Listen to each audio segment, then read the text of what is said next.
Ahí estamos grabando. Y bueno, entonces en esta ayudantía lo que vamos a ver va a ser la parte de competencia perfecta, ¿cierto?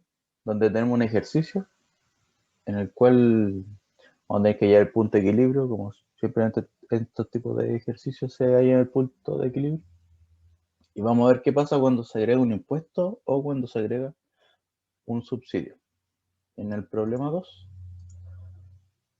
vamos a ver un ejercicio de rendimiento a escala y con sus economías correspondientes, que es súper sencillo y es más que nada un trabajo algebraico. Se dan cuenta, esos son los pasos que hay que realizar. En el ejercicio número 1 nos dicen, sean dos funciones de demanda y oferta, respectivamente. Bueno, XD significa función de demanda y XO función de oferta. Donde es 400 menos 2P y 2P menos 100. Nos piden determinar en el punto A el punto de equilibrio, siempre se parte determinando el punto de equilibrio. De hecho, hay ejercicios en los que no sale o no te piden el punto de equilibrio, pero sí lo vas a necesitar. Así que sí o sí se tiene que calcular como en la primera parte antes de empezar a calcular lo demás. Y bueno, vamos por partes y después los voy leyendo cada ítem. En la parte A, para encontrar el punto de equilibrio, primero tenemos que el siguiente gráfico. Esto se comporta siempre de esta manera, donde la curva de demanda, ¿cierto? Siempre va a tener una pendiente negativa. La curva de oferta, una pendiente positiva. ¿Por qué? Porque los consumidores, a medida que compren más productos, lo que van a querer es que se les rebaje el precio. Por eso siempre la demanda y la oferta nunca las vayan a confundir en cuanto a los ejes, porque ahí quizás le resten puntaje. Otro detalle importante es que normalmente en este ejercicio se denominan como X a las cantidades consumidas, pero también se pueden denominar como Q, por si acaso. Para sacar el punto de equilibrio, viene siendo la intersección entre estas dos funciones, en el cual vamos a tener un precio de equilibrio y una cantidad de equilibrio. Para obtener el precio de equilibrio, igualamos las funciones, o sea, igualamos estas dos expresiones, 400 menos 2P igual a 2P menos 100. Nos quedaría lo siguiente, 2P menos 100 igual a 400 menos 2P. Despejamos y nos da que el precio de equilibrio es igual a 125. Aquí es importante destacarles que hay veces que no hablan de precios en dólares o precios en pesos. Aquí deberían agregarle así, no sé, USD o si no sale, como en este caso, agregarle UM, que significa unidad monetaria, por si acaso. Porque hay veces que le pueden restar puntaje, pero eso depende más de cada profe. Así se saca el precio de equilibrio. Es bastante sencillo, simplemente igualar las cantidades. Podríamos haber calculado la cantidad transada en equilibrio, sí, pero teníamos que haber igualado los precios. Pero como nos dan la ecuación, o sea, las funciones de esta forma, nos sale más fácil así que despejar. Y bueno, para obtener el Q, basta con reemplazar el 125 en cualquiera de las dos funciones, ya sea 400 menos 2 por 125 o 2 por 125 menos 100. Y nos quedaría que es 150. Esa parte es más sencilla, simplemente igualar y despejar. Ahora, en la parte B nos dicen se aplica un impuesto del 50% al precio del productor. Determine el impuesto pagado por el consumidor, pagado por el productor, monto de impuesto, recaudación del fisco y costo social. Vamos a ir viendo punto por punto. Entonces la parte B, ahora tenemos un impuesto. ¿Qué significa que tengamos un impuesto? Antes de pasar a la parte del cálculo. Cuando se aplica un impuesto, significa que nos vamos a mover desde el punto de equilibrio hacia la izquierda. ¿Por qué? Porque lo que busca el impuesto es reducir el consumo de algún bien o de algún servicio. El ejemplo más claro es como son los impuestos que se le dan a los cigarros y a las bebidas alcohólicas, que lo que buscan es reducir el consumo. ¿Qué significa esto? que si estamos en un punto inicial de 125 unidades transadas a un precio de 125, lo que va a pasar acá va a ser lo siguiente. Ya no se van a consumir esas 125 unidades que se consumían en el equilibrio inicial, pero, o sea, sin embargo, se van a reducir a una cantidad en la cual van a haber dos precios diferentes, porque los demandantes van a estar pagando un precio y los oferentes o los productores van a estar pagando otro precio.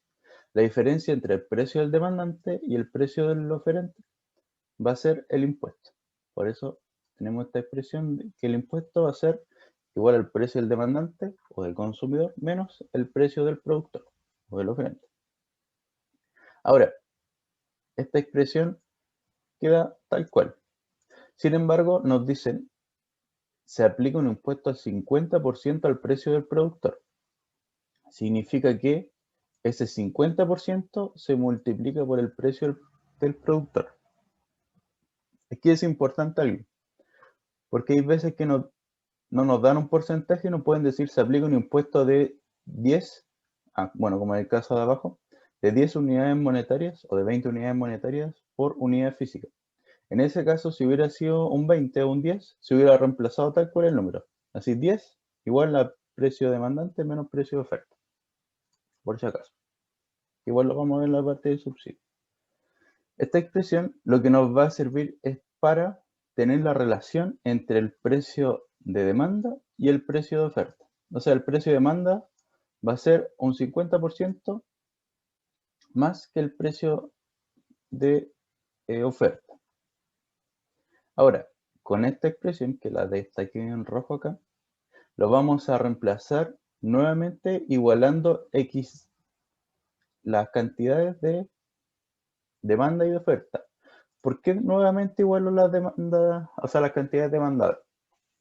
Por este punto de acá, donde el XT, o esto mismo, bueno, lo dejé así, pero esto equivale a que sea igual a XT, que va a ser la cantidad consumida luego del impuesto. Que si se dan cuenta en el gráfico, va a ser la misma para estos dos casos, y la diferencia con respecto al anterior es que el precio de demanda y el precio de oferta van a ser diferentes. Por eso en el anterior trabajé como P a los dos lados de la ecuación. No reemplacé en la función de demanda un P sub D, ni en la función de oferta un P sub O, porque iban a ser exactamente lo mismo. Pero acá no, acá sí importa reemplazar cuando es la función de demanda, 2P de oferta, o sea, 2 veces el precio de oferta menos 100, y en la parte de demanda, 400 menos 2 por precio de demanda, por si acaso. Entonces, reemplazamos la expresión anterior, acá, ¿cierto? Que al final sería 2 por 1,5 precio del oferente y nos quedaría 3 precios de oferente. Despejamos y nos da que el precio de oferta va a ser de 100 y el precio de demanda va a ser de 150. Que tienen sentido los valores porque se había aplicado un 50% de impuesto ¿cómo se llama? Al productor. Pero ¿qué es lo que pasa? El que paga al final en este caso va a ser el consumidor, por si acaso. Sin embargo, aquí hay una diferencia de 50 pesos por cada producto que se vende, ¿cierto? Porque si bien el productor gana 100 pesos por cada producto, el consumidor final está pagando 150. Entonces ahí van a faltar 50 pesos que ahora vamos a ver dónde son. Y luego de calcular los precios, ¿cierto? Tenemos el precio de demanda, el precio de oferta y nos faltaría la cantidad demandada. Que basta con reemplazar, aquí hay que tener ojo, lo destaqué incluso, este precio de oferta en la función de oferta, o sea, 2 por 100 menos 100, que sería 200 menos 100, sería 100, o el precio de demanda en la función de demanda. No lo vayan a reemplazar al revés porque aquí sí importa dónde lo reemplazan. 400 menos 2 por 150 sería 400 menos 300, daría 100. Si lo quieren comprobar, que estos valores fueron bien obtenidos, Lo pueden reemplazar cada uno en su función y tienen que dar sí o sí los mismos. Si no llegaran a dar los mismos, significa que tuvieron un error acá, despejaron mal, qué sé yo, o un problema acá, por si quieren comprobarlo.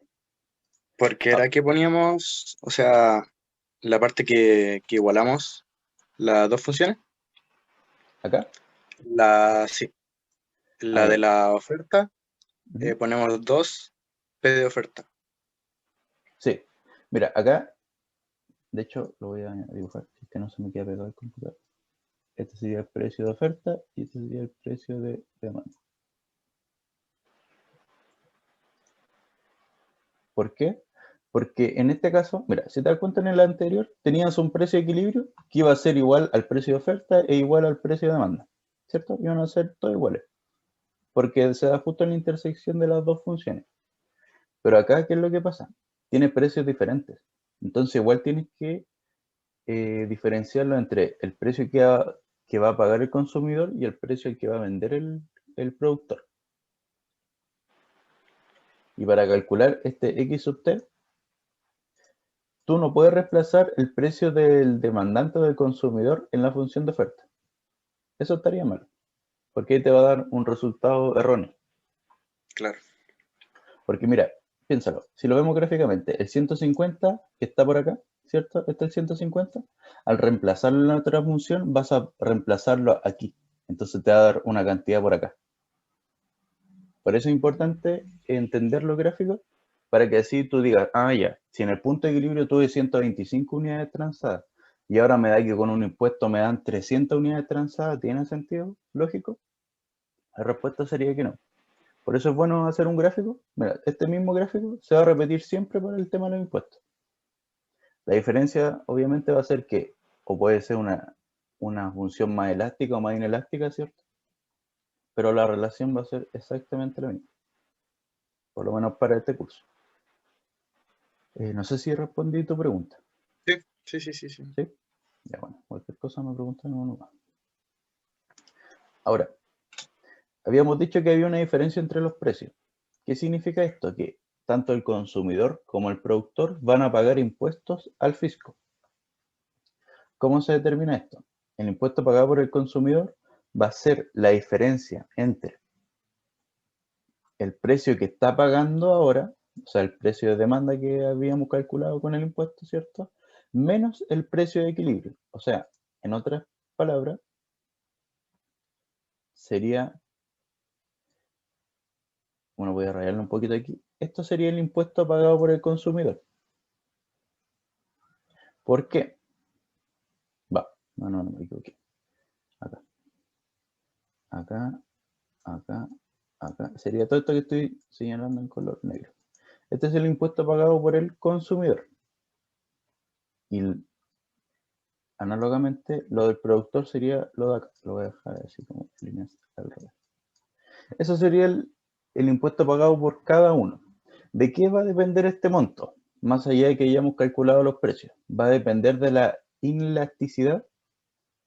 O sea, si una curva es más inelástica que otra. Por ejemplo, si la curva de demanda fuera más inelástica, significa que el consumidor va a pagar más impuestos que el productor. Eso tienen que tenerlo claro. La curva que es más inelástica es la que paga más impuestos, por si acaso. Aquí les voy a borrar el dibujo porque después necesito explicarle otro para que no se confundan. Entonces, el impuesto pagado por el consumidor, habíamos dicho que era este rectángulo que se da acá, que sería la cantidad consumida por la diferencia entre el precio que pago ahora menos el precio que pagaba antes. ¿Qué quiere decir? Que ahora el consumidor paga 150, sería 150 menos el precio que pagaba antes, que era 125, ¿cierto? Sería 25 por las cantidades transadas, que serían 100. O sea, 150 menos 100 por 100. Serían 50, o sea, perdón, 150 menos 125 por 100. Sería 25 por 100, 2500. Y lo mismo para el productor. Pero ¿qué le pasa al productor? Antiguamente él vendía a 125, pero ahora está vendiendo a 100. Por lo tanto, esos 25 de diferencia se multiplican por las cantidades que va a vender. Entonces sería exactamente el mismo monto. No siempre es así, para que lo tengan en cuenta. Acá, ¿por qué se da de esta forma? Porque ambas funciones tienen la misma pendiente. Obviamente una en positivo y otra en negativo. Más que nada por eso. Y lo otro que nos piden es el monto del impuesto, que vendría siendo el T. Pero habíamos dicho que el T era la diferencia entre el precio del demandante y el precio del oferente. Que sería esta expresión de acá. Que sería 150 menos 100, serían 50. Y esto tiene una unidad que se llama unidad monetaria por unidad física. Al final, el impuesto es por cada producto que se transa. O sea, por cada unidad física transada en este mercado, se va a pagar 50 unidades monetarias al fisco. Y aquí está la distribución de ese impuesto, tanto para el consumidor como para el productor, porque ambos pagan. Ahora, la recaudación del fisco.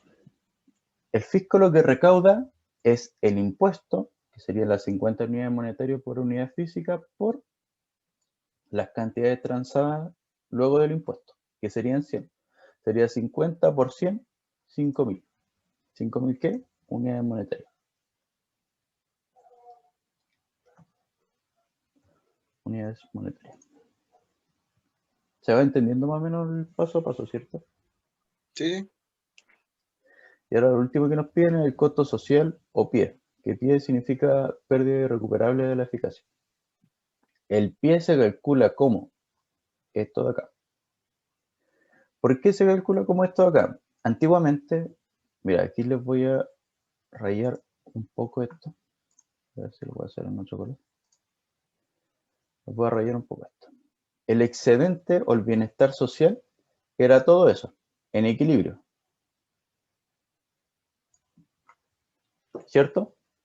En equilibrio teníamos toda esa área de color celeste. Pero luego de que se aplicaron impuestos, y lo voy a dejar en color verde,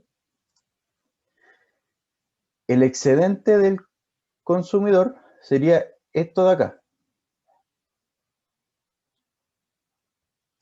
El excedente del productor sería todo esto de acá. Y el excedente total sería eso. Excedente de ambos vendría siendo el bienestar social luego del impuesto. Pero ¿qué es lo que pasa con el PIE? Que lo estoy dejando de color rojo aquí en el gráfico. La diferencia entre el área de color azul y el área de color verde vendría siendo la pérdida recuperable de eficacia o el costo social. ¿Por qué se da esto? Aquí voy a borrar.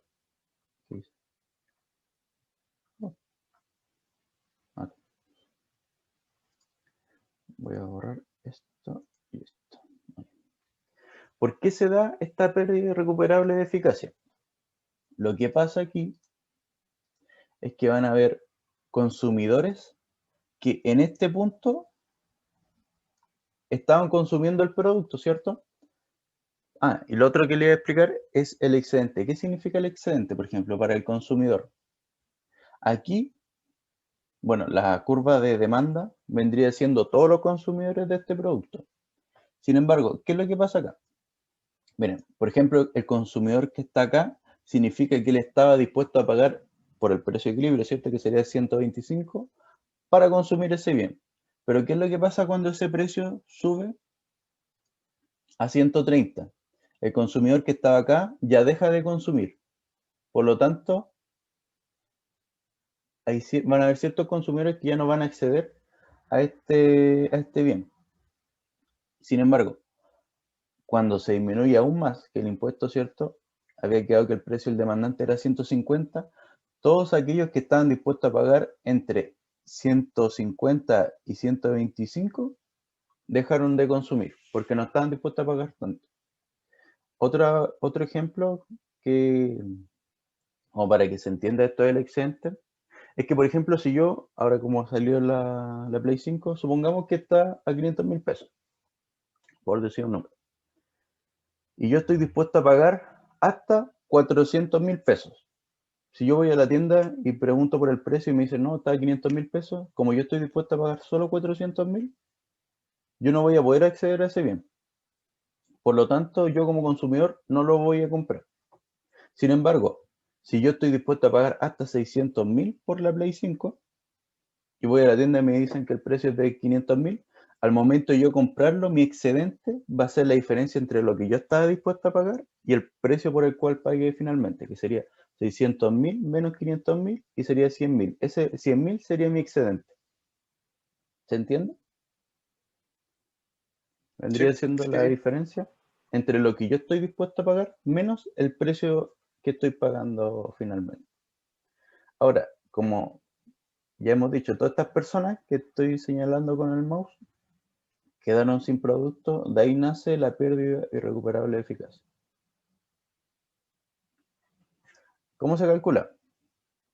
Bueno, a los profes no les gusta que se diga que se calcula como un área, pero es lo más fácil para obtener el resultado, que sería esta área de un triángulo. Un medio por base, que sería la diferencia de los precios, o el impuesto sería un medio por el impuesto, que sería 50, por la diferencia entre la cantidad de equilibrio menos la cantidad del impuesto, que sería un medio por T por cantidad de equilibrio menos cantidad del impuesto, sería un medio por 50 por 150 menos 100.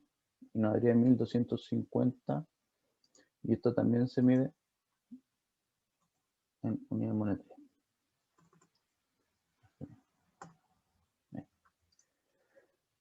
¿Queda alguna duda con alguna parte que no haya quedado muy clara?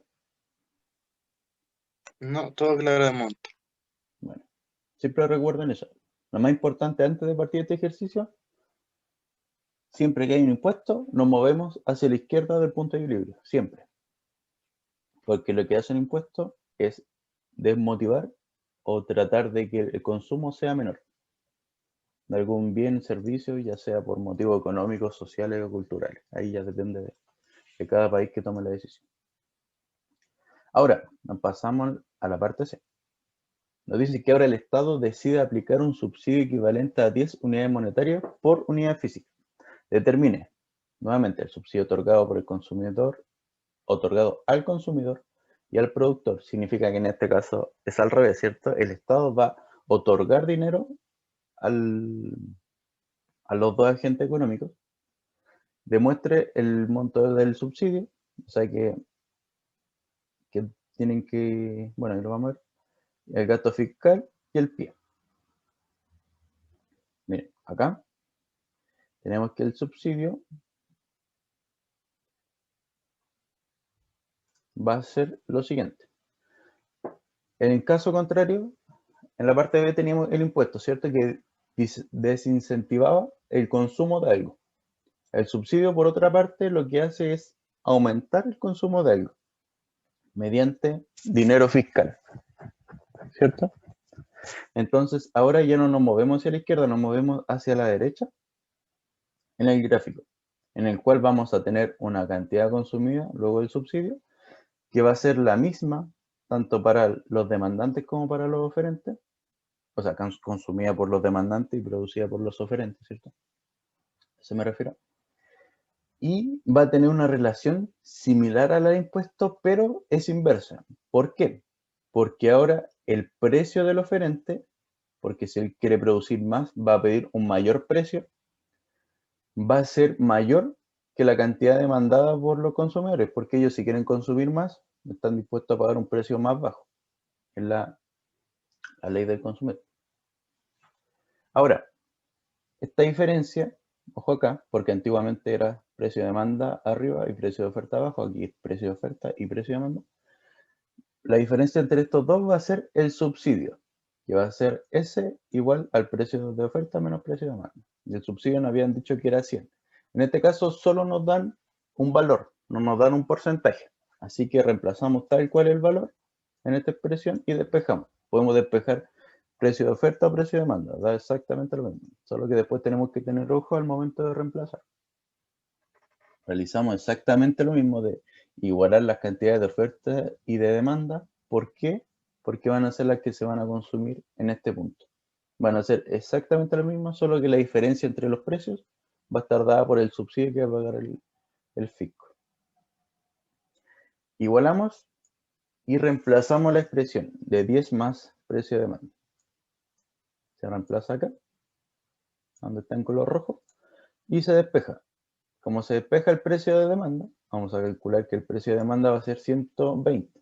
Para calcular el precio de oferta, basta con reemplazar acá. Sería 10 más 120 igual a 130. Tendríamos el precio de oferta.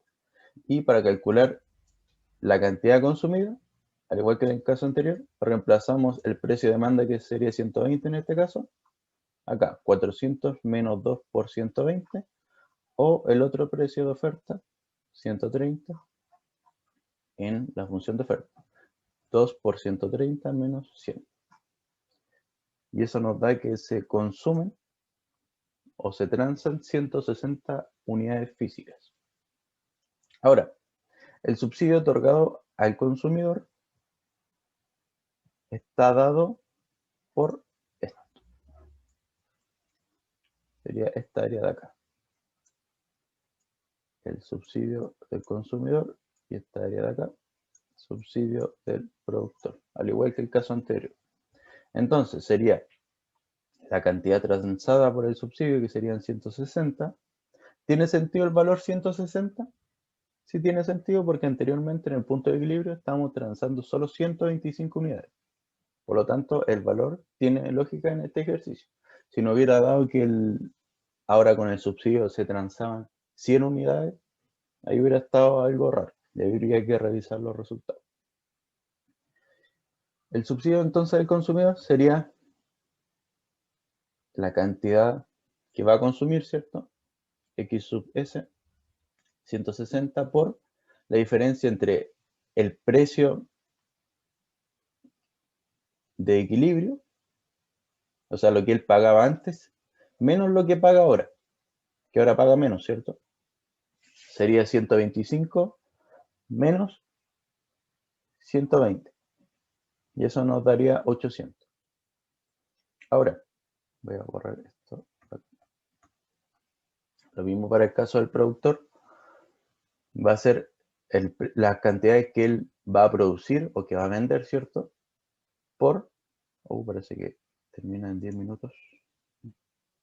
Bueno, si termina en 10 minutos, se termina la reunión y se vuelven a meter al mismo link, por si acaso, para no quedar a la mitad.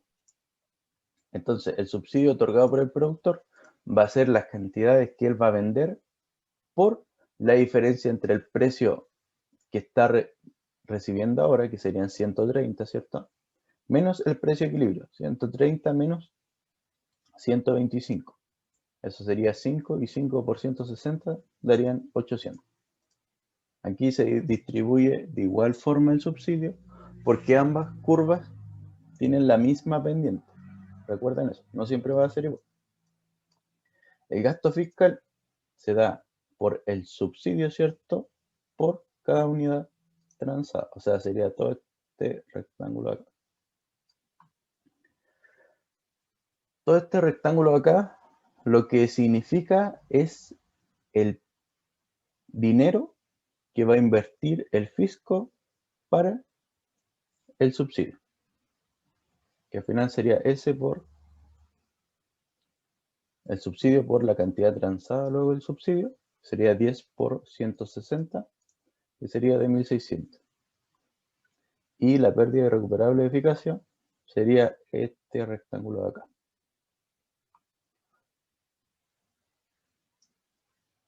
En el cual el pie está relacionado con el gasto fiscal que se realiza. En cuanto a los excedentes, si lo queremos ver, sabemos, siempre que comparamos los excedentes, se compara con el punto inicial, que sería el punto de equilibrio, que era todo esto, ¿cierto? No lo quiero pintar de nuevo, para que no se vaya a, ¿cómo se llama? A confundir. El excedente ahora vendría siendo el consumidor, todo acá. Pero ¿qué es lo que pasa? Ah, y bueno, el del productor sería todo esto de acá. O sea, todo esto que tengo pintado sería excedente por ahora. Pero ¿qué es lo que pasa? Ahora viene el gasto fiscal, que sería todo este rectángulo de acá. O sea, quito toda esta área y toda esta área. Por eso esta área de acá como que se anula entre el excedente que me da el producir más, pero se le resta el gasto fiscal. Por lo tanto, esa área no se considera. Acá pasa exactamente lo mismo. Como que se anulan, pero aquí hay un problema, porque antiguamente no teníamos un costo social acá, pero ahora sí lo tenemos. ¿Por qué? Por el monto fiscal que se da por parte del fisco. Bueno, sé que queda un poco desordenado, pero en resumen, si les confunde ver los excedentes, el resumen sería esto, donde esta va a ser la pérdida de irrecuperable eficacia o el costo social, en el cual para calcular esta área se calcula como un medio por el subsidio, sería la base de este triángulo, ¿cierto? Por la diferencia entre las cantidades transadas luego del subsidio menos la cantidad transadas en el punto de equilibrio. Sería 0,5 por 10 por 160 menos 150. Sería igual a 50. Y ahí nos quedaría listo el ejercicio. ¿Alguna duda con el ejercicio? No, lo que sí me cuesta ver un poco lo del exceso del productor y el consumidor, pero con el impuesto. El excedente, el de Sí, acá. Ah, ya. sí, ese como que me confunde un poco. Ya, mira, entonces vamos a aplicar el excedente. Voy a dejar este color azul para el excedente del consumidor. Y el color naranjo, excedente del productor. Ya, partamos por el productor. En este caso, el excedente del productor va a ser, mira, la intersección entre el precio de oferta con la curva de oferta, que sería esta línea acá, y todo el área hacia abajo. Mira, ¿cierto que te había explicado el tema de la Play 5? Yo como consumidor al momento de comprar, si yo estoy dispuesto a pagar 600.000 por algo que vale 500.000, mi excedente va a ser de Sí. 100.000, ¿cierto? Ujú. Ahora, ¿qué pasa para el productor? Los productores de acá, por ejemplo, mira, el precio de oferta era de 100. Ya. Estos productores de acá, donde estoy pasando el mouse, por ejemplo, este de aquí está dispuesto a venderlo a 50 pesos cada producto que él vende. Pero ¿qué es lo que pasa aquí? Su excedente, porque claro, si él lo está vendiendo a 50 y el mercado dice que, o el mercado, en este caso de competencia perfecta, lo están vendiendo a 100, significa que él no lo va a vender a 50, lo va a vender a 100. Por lo tanto, la diferencia entre lo que él está dispuesto a vender menos el precio al que lo vende, que aquí es al revés, ¿cierto? Porque le conviene venderlo un poco más caro. Ese va a ser el excedente del productor. Y por eso la suma de cada línea nos va a dar esta área. Es muy sencillo. Si yo estoy vendiendo, no sé, una botella a 50 pesos, pero resulta que ya entiendo que el mercado lo está vendiendo a 100, por lo tanto yo ahora la voy a vender a 100.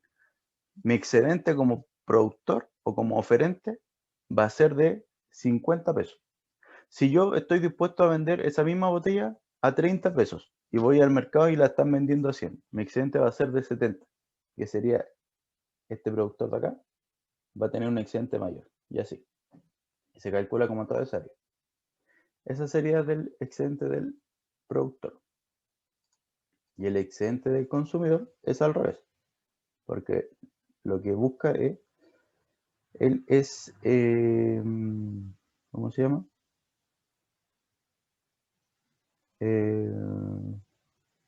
El precio más barato. Y el excedente del productor del consumidor, perdón, sería esto.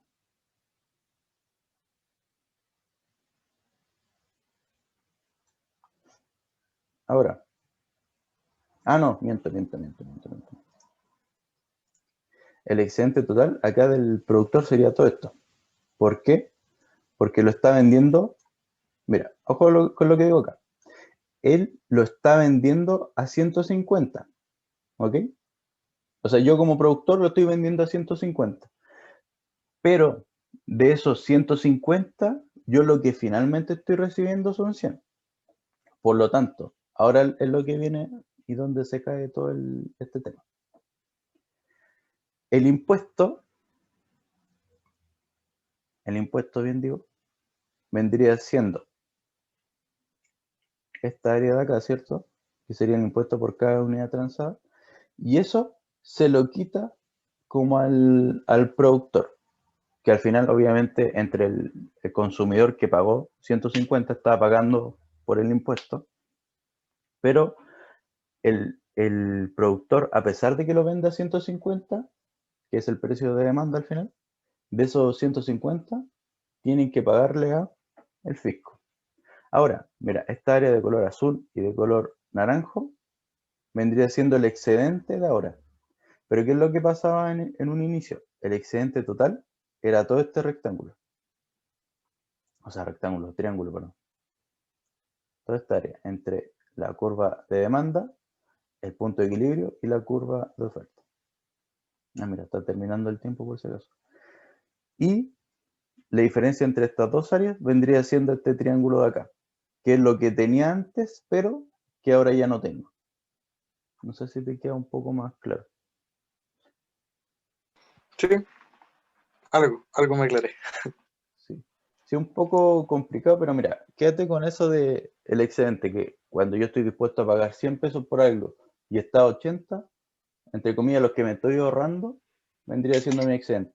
Y para el productor, si estoy dispuesto a venderlo a 20 pesos y lo están vendiendo a 100 pesos, mi excedente va a ser de 80 pesos. Más o menos esa es la lógica. Y el impuesto que sería el T, no se descuenta de lo que estaría ahí. O sea, Sí, como que así como está dibujado. La parte azul, el excedente del consumidor.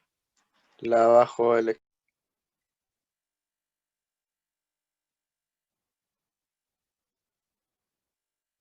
no se escucha por si acaso. ahora sí, Ahí sí. ya. Que yo decía Vendría, que lo del medio como que no se rayaría, pues, porque al sí, final exacto. se De hecho, descuenta, pues. justo me estaba dando cuenta de eso, pero se cortó el video. Sí, lo que había hecho antes era de pintar esto como excedente del productor. Eso no era Claro. excedente del productor, Creo que eso pasaba cuando se fijaba un precio mínimo. claro. Este sería el excedente del consumidor, que sería la intersección entre el precio que paga él con la curva de demanda y todo este área de acá arriba, ¿cierto? Ujú. Y el del productor, el área de acá abajo, ¿cierto? Pero ¿qué pasa con esta área de acá? Esta área vendría siendo el excedente, vamos a dejarla en color rosado, el excedente del fisco. ¿Por qué va a ser un excedente para el fisco, para el gobierno? Porque va a estar recibiendo ingresos luego de esta transacción. Por lo tanto, el excedente total de esta con el impuesto vendría siendo toda esta área de acá, ¿cierto? ¿Queda un poquito más claro ahí? No Claro, tenía sí, nada que ahí ver sí. no tenía Que nada que ver. como estaba rayando Sí, con naranjo, ahí como que sí, dije, como, ¿qué sí, pasó sí, acá? sí. Es que lo estaba mezclando con el impuesto al fisco, pero mejor lo separo en otro color. Es que siempre se ve Claro. como consumidor y productor. Pero acá el excedente del fisco, ¿por qué él tiene un excedente positivo en este caso? Porque está recibiendo ingresos. Por lo tanto, a Correcto. pesar de que, mira, el ingreso, de hecho, lo voy a hacer en otro gráfico para que se entienda un poquito mejor.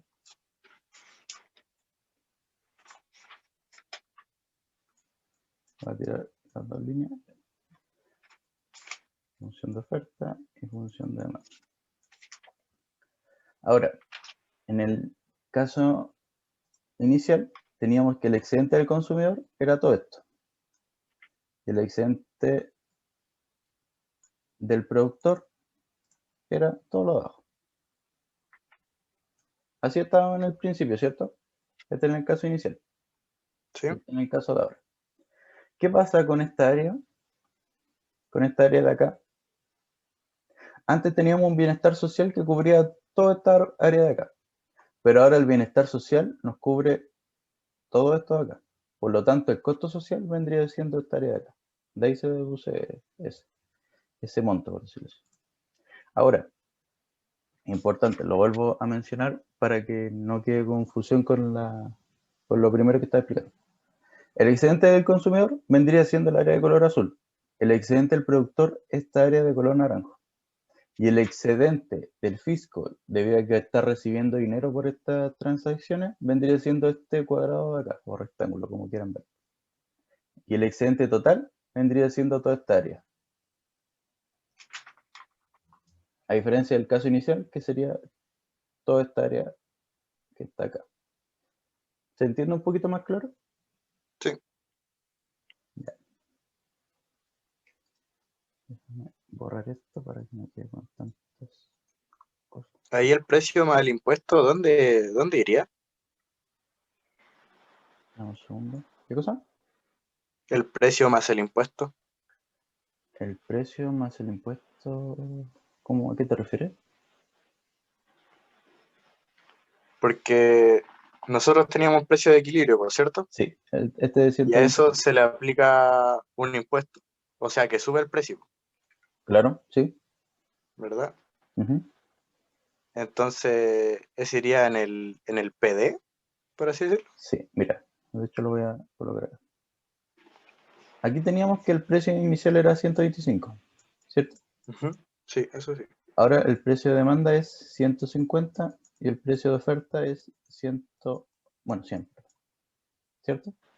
Pero aquí Claro, causa un poquito de ruido porque estáis diciendo que el oferente lo está vendiendo a 100 y el demandante a 150. La interpretación de esto es que cada producto del oferente, que van a ser estos 100 transados ahora, porque antes teníamos 125 y ahora tenemos 100. Cada producto del oferente ahora no se va a vender a 100. Él no los va a vender a 100, los va a vender a 150.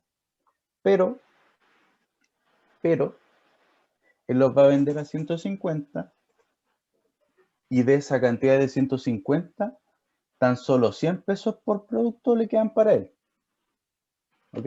correcto. Es por eso que la interpretación era que el excedente era solo esto. Porque si no, si hubiera Mm, sido así, el excedente hubiera sido hasta acá claro, del productor, que es como lo que le estaba explicando al principio de que era el excedente del productor, pero de todas formas él le pagaba al gobierno, entonces por eso mejor lo dejé como con dos colores diferentes. claro. Ya, ahí sí entendí. ¿Se entiende? Al Sí, sí, final, sí. eso es lo que pasa, lo que nos pasa a todos. Cuando uno dice se le aplicó un impuesto a los cigarros, no significa que la empresa estén pagando ese impuesto, significa que lo estamos pagando los consumidores. ¿Sí? Claro. Al final nos Las personas, interesa ujú, quién lo paga, claro, al final, no a quién se le aplica. exactamente. Normalmente se le aplica al consumidor. Y eso es como toda una cadena, o sea, el proveedor se lo aplica a la empresa y la empresa se lo aplica al cliente. Por eso el consumidor final es el que paga el impuesto al final. Claro, claro. Por eso tenemos como esa mezcla de dos precios, pero al final tenemos solo uno, solo que después se deriva cierta parte de ese precio ¿cómo se llama? Al fisco. Y de ahí sale el último excedente, que era el excedente del fisco que habíamos explicado anteriormente. No sé si te queda un poquito más claro con esa explicación. Ujú. Sí. Bueno, ya, voy a borrar un poquito esto. Mira, les voy a mencionar algo. Tanto en el excedente, o sea, en el excedente, da igual el excedente. Estoy grabando, ¿cierto? Sí. Tanto con el impuesto como con el subsidio se transaban la misma cantidad, ¿cierto? Porque en este caso estamos hablando de comercio cerrado. todavía no tenemos importación ni exportación. Y en este caso no nos interesa porque las cantidades que se van a demandar van a ser las mismas que las cantidades que se van a producir, así que no hay problema. Con el precio internacional que vamos a ver la próxima semana, el día lunes, voy a hacer una ayudantía con un ejercicio de eso, y aranceles y todo el tema. La diferencia de eso es que en ese caso se van a dar un precio. Por ejemplo, el precio internacional, si en este caso, bueno, teníamos el precio de equilibrio de 125.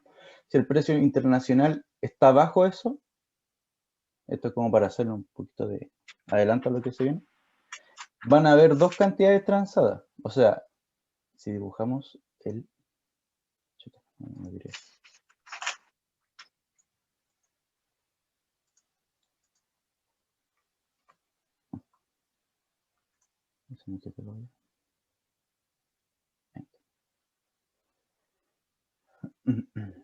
Que en el precio internacional, por ejemplo, si voy a tirar una línea acá, este fuera mi precio internacional. Cuando se abre el comercio exterior, vamos a tener una cantidad ofertada y una cantidad demandada, ¿cierto? Porque el precio internacional va a ser más bajo que el punto de equilibrio, por lo tanto, los productores a este precio van a producir esta cantidad, pero los demandantes por ese precio consumen más cantidad de las producidas. Por lo tanto, en este caso se importa, así como un adelanto de lo que se viene. Y si el precio internacional está por encima, van a tener dos cantidades demandadas, donde estas van a ser las producidas y estas las cantidades demandadas. Y como las que se producen son más que las demandadas, lo que sobra se exporta. Claro. Esa es la lógica que viene más adelante. Los gráficos van a ser similares, pero las interpretaciones van a ser diferentes. Esta como X que se produce entre la intersección de la función de demanda y del consumidor se va a mantener. Para efectos del curso utilizamos una recta, porque estamos en fundamentos, ¿cierto? Pero esta no necesariamente debería ser una recta, podría ser una curva, por si acaso, para que lo tengan en cuenta. ¿La de la oferta? La de la oferta y la de la demanda podrían ser perfectamente una curva ahí dependiendo del mercado. Pero para efectos del curso y no complicarnos el tema de los cálculos, se utiliza normalmente una recta. Ya, pasamos al otro ejercicio antes que se nos vaya la hora. Este ejercicio más sencillo es de determinar los rendimientos de escala y sus economías de las siguientes funciones. Ahí tenemos dos funciones que dependen del capital y del factor trabajo. Factor capital y factor trabajo. Ahora, mira, si yo les pregunto, ¿esto sería una función a corto plazo o a largo plazo? A largo. ¿Por qué? Porque depende del capital y el trabajo. Bien, esa sería la Y respuesta. en el corto plazo el capital es constante. Exacto. Podría variar, pero se consideran en su mayoría constantes. Y solo variaría el trabajo. ¿Por qué se da eso? Porque en el corto plazo siempre, bueno, se trabaja con ceteris paribus, que es dejar todo constante y variar solo algo. En este caso sería solo el L. En el largo plazo todo varía. Por eso se considera tanto el capital como el trabajo. Así que bien la respuesta. Ahora, para este ejercicio necesitamos entender lo siguiente. Esto que se llama exponente lambda y rendimiento. El exponente va a ser este valor que vamos a calcular acá, que va a tener una interpretación. Si es mayor a 0, significa que va a ser una economía creciente a escala y pertenece a una economía de escala, tal cual. Si es igual a 0, constante a escala y no hay economía de escala. Menor a 0, decreciente a escala y no hay deseconomía de escala. ¿Qué significa esto? Cuando hay economías a escala, significa que a medida que yo más produzca, más barato va a ser mi costo. Cuando son constantes, significa que si aumento el doble, mi costo va a aumentar el doble. Cuando hay economía a escala, significa que si yo aumento mi producción al doble, mi costo se reduce no sé, pues, si aumento en un 200% la producción, mi costo disminuye en un 250, en un 300%, ahí dependiendo la industria. Y cuando es menor a cero, significa que si yo aumento mi producción en un 200%, mis costos no van a disminuir en la misma proporción, sino que van a disminuir en menos de un 200%. No sé si se entiende. Sí, tengo una duda así. Dime. Es que eso que del exponente del lambda, Ujú. en una ayudantía pasada, ¿Ya? no sé si era como dos ayudantías atrás, ¿quién le hizo? Creo que Felipe Torres. ¿Ya? Y lo había hecho, pero con uno, no con cero. Que si el exponente era mayor a uno, los rendimientos de escala eran crecientes. Si era igual a Ah, sí, uno, sí, sí, sí, rendimiento sí. de escala constante. Y si es menor Exacto. a uno, Sí, tienes toda rendimiento la de escala razón. decreciente. Sí, era a uno. Sí, de hecho, ¿Es con uno? sí, es con uno, porque acá en la conclusión están con uno, ¿cierto? Ah, ya, ya, ya. Sí, sí. Qué bueno que lo mencionaste, así lo corrijo al tiro. Lo guardo. Vale, buenísimo. Buena, buena, buena. Sí, sí, eso tiene, así es con uno. Bueno, entonces si es mayor a uno, hay economía de escala, si es igual a uno, no hay economía de escala, y si es menor a uno, hay deseconomía de escala. Y la interpretación con cada uno, y sí, era cuando es mayor a uno. Perfecto. Porque claro, pues este valor no puede ser, no va a ser negativo. O sí podría llegar a ser muy cercano a cero. ¿No Ya, podría ser negativo? a ver, O igual sí. Creo que igual sí. si fuera...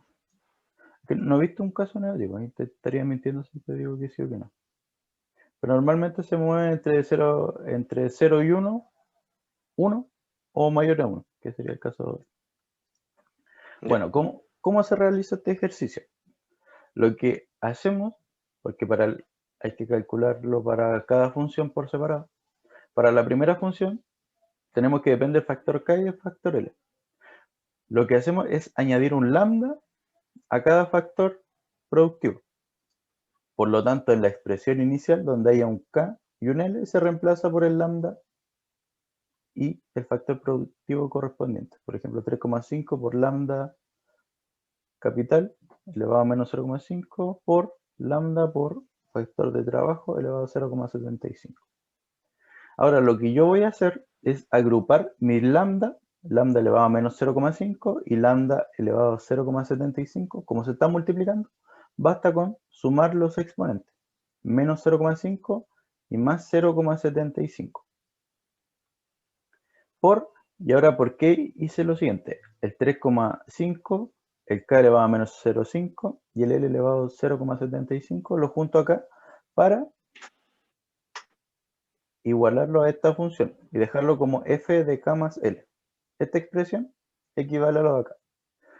Lo nuevo, en comparación con lo anterior, ¿cierto? Vendría siendo el lambda elevado al exponente, que en este caso sería 0,25. Y ahora, como bien nos dijiste, ¿por qué? Claro, si hubiera sido, como yo lo tenía, mayor a 0, aquí hubiera dado que esto es una economía creciente a escala. Entonces ahí hubiera estado mala la interpretación, así que qué bueno que me Claro. corregiste. Como nos da que el lambda es 0,25, significa que es una economía de creciente escala y significa que hay deseconomía de escala. Es bastante sencillo el cálculo, más que nada es algebraico. Ujú. Y en el segundo ejercicio, hacer exactamente lo mismo, reemplazamos tal cual la función, pero en vez de un k y un l, se reemplaza con un lambda k y un lambda l. Despejamos lambda para saber el exponente, ¿cierto? Que va a ser la suma del exponente 95 medio más 72 séptimos y nos da 809 dividido en 14 y eso nos da que es mayor a 1. Por lo tanto, hay economía creciente a escala y pertenece a una economía de escala. Siempre se realiza de la misma forma. Más que nada va a depender si están trabajando con fracciones o no y va a ser un poquito más complicado o no. Pero este es el método. Es bastante sencillo y se los podrían preguntar. ¿Es solo concluir si es creciente o decreciente, no? Exacto. Ah, ya. Ahí tal cual como está acá. Como el exponente lambda es menor a 1, en este caso, los rendimientos son de creciente escala y pertenecen a una deseconomía de escala. En el caso contrario, si todo es mayor a 1, los rendimientos son creciente escala y pertenece a una economía de escala. Bastante fácil de verlo. No hay tanta interpretación de los datos, sino que hay que reemplazar, agrupar los términos, calcular cuál es el valor de lambda y saber si es mayor a 1, menor a 1 o igual a 1. Eso sería la parte 2. Entonces, voy a dejar de grabar.